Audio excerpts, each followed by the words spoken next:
Miriam, a nurse, and Lennon, an IT engineer, met in campus. We were friends for a while, up to around 2008. Then we decided to take it to the next level. He didn't declare his territory.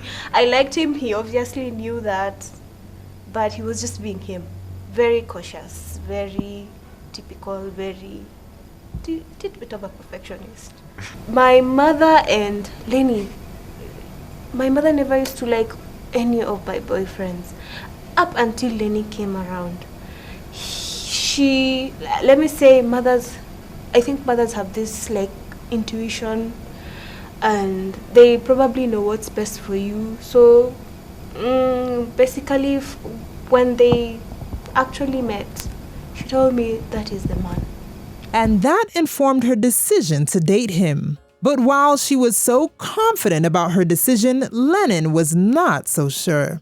True story is, it took me taking a plane all the way to Dubai for him to actually realize he likes me, and for him to actually declare, hey, come on, I want you as somebody special in my life. Absence does make the heart grow fonder. What went through my mind is that, I had not completely declared my intentions.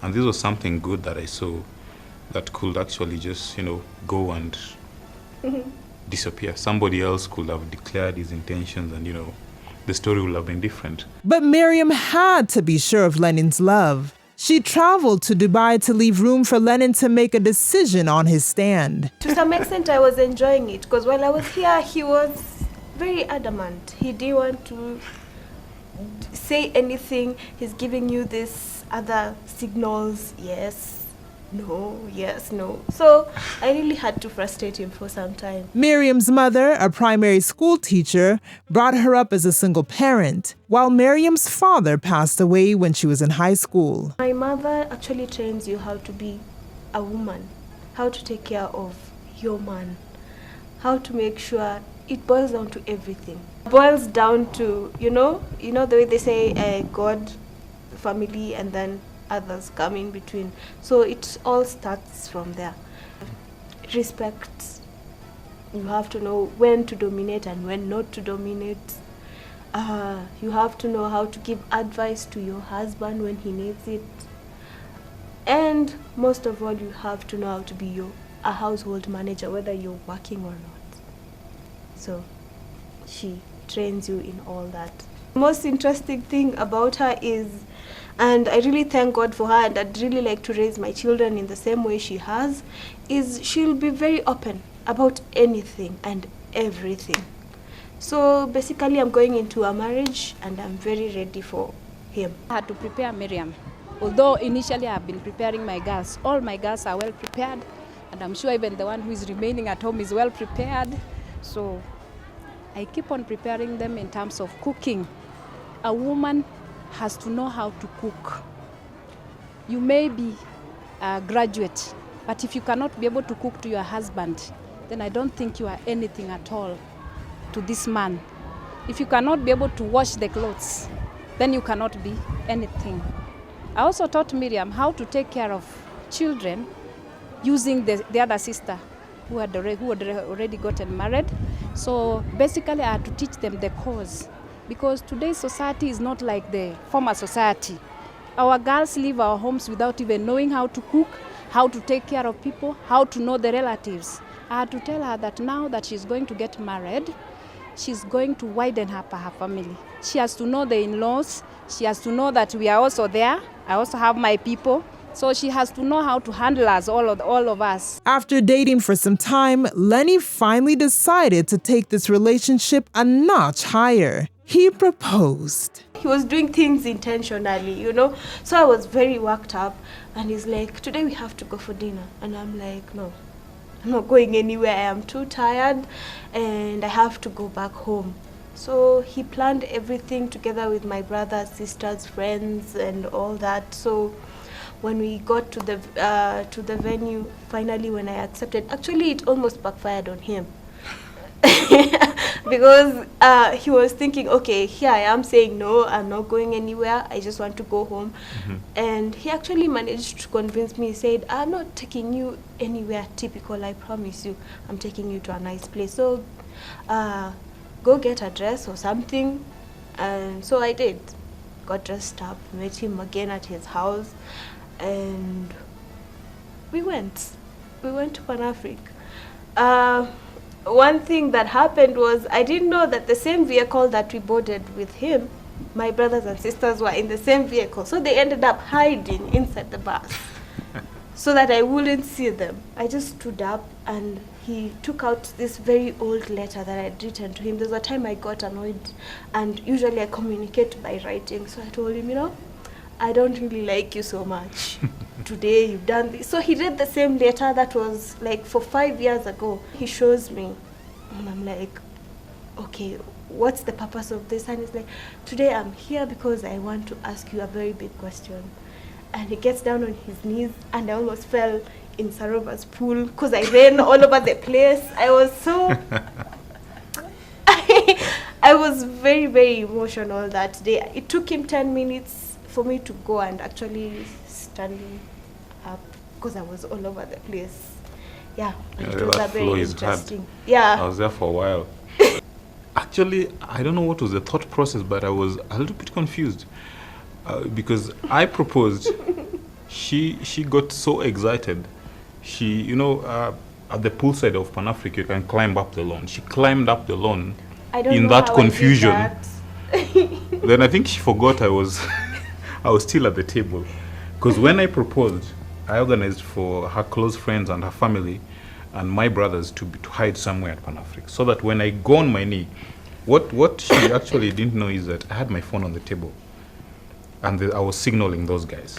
So when I was reading the letter, I told them 3 minutes. Then I clicked on send. So when I closed the letter, I typed come. So by the time I was actually going on my knees, they were already coming. So she saw me on my knees, turning back, she sees all her family and friends. She got confused. Either excited, confused, and... It was the most confusing moment of my life anyway. But it ended up being a very nice day. We had dinner there. And the good thing is that it was all on records. For their wedding, these two lovebirds are planning an African-themed wedding. We're going to have a bit of cooperation of the modern and the African. So for the tables, we'll be just draped nicely with a few of the centerpieces on the tables. And actually, when we went to Dinham, the whole place just incorporated the African theme because of the way the grounds have been landscaped, everything. In fact, even the gazebo that is there just takes to the African theme. So we didn't actually need a lot of decor for that place, which was very lucky again because it brought down our costs very down. Yes, unlike most grooms, Lenny will not be taking a backseat for his wedding. He is very involved in every intricate detail, making most of the major decisions. For me, I felt if I'm involved, she'll also be, she'll be at home because she'll be like, the groom is also helping on 1, 2, 3. Actually, that has been very, very key because most of the time you find that in weddings, the woman is running around all over the place. The guy just shows up in his suit, him is ready, all he has to do is just provide. Do whatever. And then if something goes wrong, you're on the blame. So here we're making decisions together as a couple. So everything that goes on he has everything, including plus the lineup, everything I have to run through him. Whatever he thinks, he has to run through me. So it's just the best way to do things. With a budget of 900,000 shillings, which is approximately $10,000, this couple is looking into various ways of cutting the budget, and one way is not having a wedding planner. What I've done with this particular wedding is that once I identify, let's say, a vendor, and we've agreed on terms and everything, then from my friends or from the groomsmen party, I put somebody in charge of that. Once we are looking at, we've identified a shop for suits. I get somebody in charge of that. So at the end of the day, we are planning for the wedding, but if you look at it very keenly, it's a combination of so many people working together towards one. Yeah. Luckily for this couple, Miriam's mother offers to buy a fruit cake, symbolically initiating her to her new role as a wife. I bought her a cake. The reason being that the person who cooks at home is a woman. So she had to do it. I had to do it for her so that she presents it to the husband. You know, when there is a wedding, there is that time when they present the cake she presents the cake to the husband. So I made sure that I bought that cake according to my own heart design. Miriam has had an unlucky venture looking for the perfect gown for her big day. However, things change when her friends decide to give her an unforgettable surprise. I've been everywhere.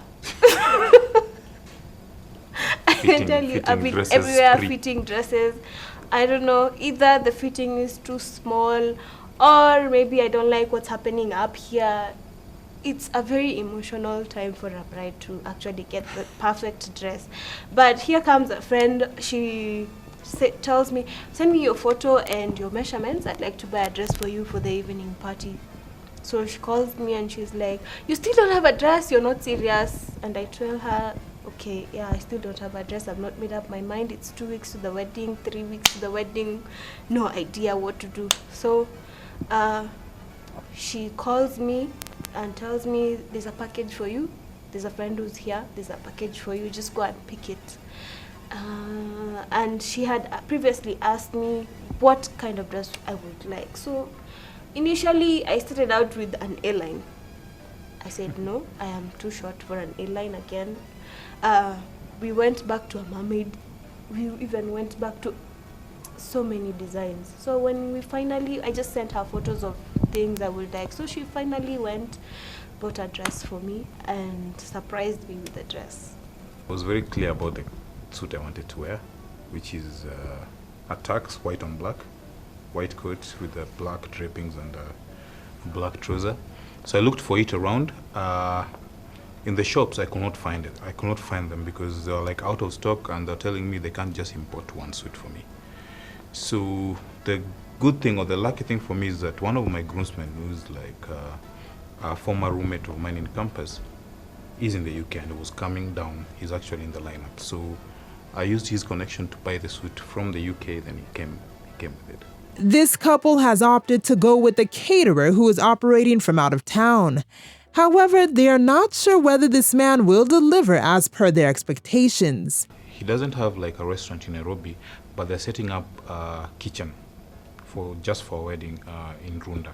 They agreed with his friend to rent out the kitchen for the purposes of this particular wedding. So that's where they're doing all the cooking and all, and the transport to venue. Have faith in him. We are Maybe crossing Miriam. our fingers.